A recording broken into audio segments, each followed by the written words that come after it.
다음은 한준호 최고위원의 발언이 있겠습니다. 네, 김민석 국무총리 후보자 인사청문회가 내일로 다가왔습니다. 그런데 국민의힘은 인사검증이 아니라 공작, 기획, 날조에 힘을 쏟고 있는 것 같습니다. 어제 국민의힘 소속 국무총리 인사청문 특위 위원들이 기자회견을 열었던데요.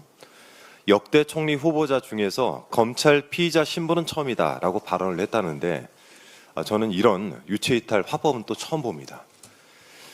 국민의힘이 김민석 후보자를 고발하지 않았습니까?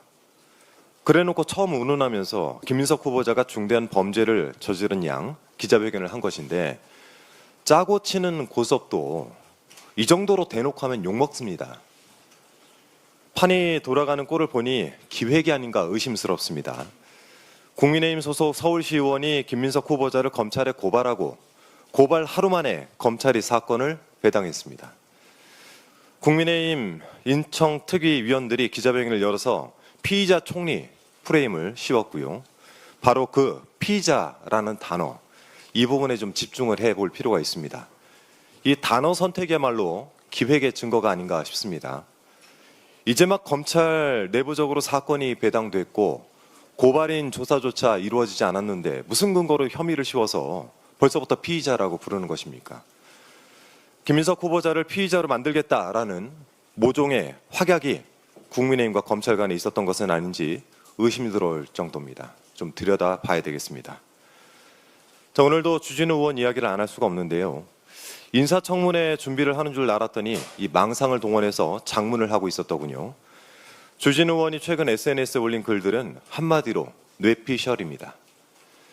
어제는 페이스북에 김민석 후보자가 총리 되면 생기는 일이라는 제목으로 7가지 항목을 기재해서 올려놨던데 그 내용이라는 것이 너무 유치하고 허황돼서 구체적으로 거론하진 않겠습니다. 다만 사입이 무속 정권을 세운 정당의 의원답게 이제 예언까지 하시던데 기특합니다. 일어나지도 않은 일을 예단해서 허무맹랑한 글을 퍼뜨리는 것, 이것이야말로 허위사실 유포 아니겠습니까? 주진우 의원의 기막힌 장문은 또 있습니다. 지난 21일 김민석의 동문서답 시리즈 2라는 제목의 글을 페이스북에 게재했던데 주진우 의원이 묻고 김민석 후보자가 답을 하는 듯한 착각을 불러일으키는 글이기에 제가 후보자 측에 확인을 해봤더니 이런 문답은 한 적이 없다라고 답을 했습니다. 그러니까 그 문답 자체는 허구이고 허위인지도 살펴볼 문제입니다. 100번 양보를 해서 주진우 의원이 제기하는 의혹들을 좀 더 쉽게 설명하기 위해서 문답 양식을 채택했다 하더라도 읽는 사람으로 하여금 사실관계를 오해하게 만들거나 또 후보자에 대한 부정적인 이미지를 교묘하게 심으려고 했다면 이것 또한 날조이고 악의적인 허위사실 유포 아니겠습니까? 이 글은 김민석 후보자의 출판 기념회 등 경조사 관련 사항을 다루고 있는데요. 그중 한 문장이 유별나게 모호해서 논란을 낳고 있습니다. 화면 준비됐죠? 네, 그 문장을 한번 보시겠습니다.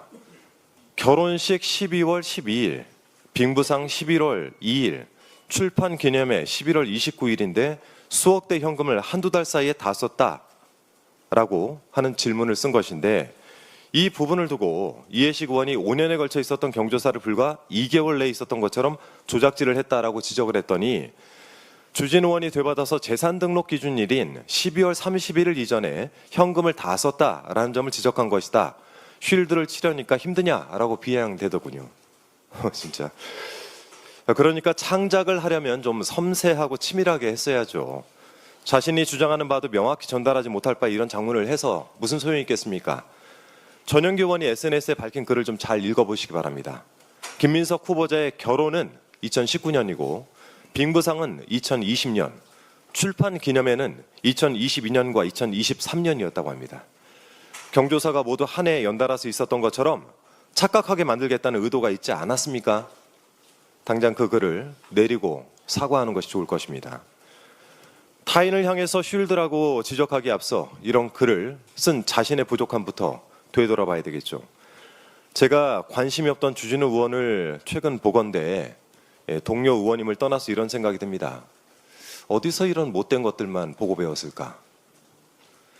국무총리 후보자를 피의자로 만들기 위해서 온갖 노력을 하고 사실관계를 멋대로 해석해서 허구와 허상으로 후보자에게 악의적인 낙인을 찍는 공작 정치, 이것은 반드시 청산해야 되겠습니다.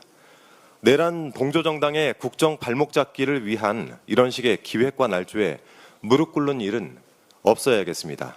없을 것이고요.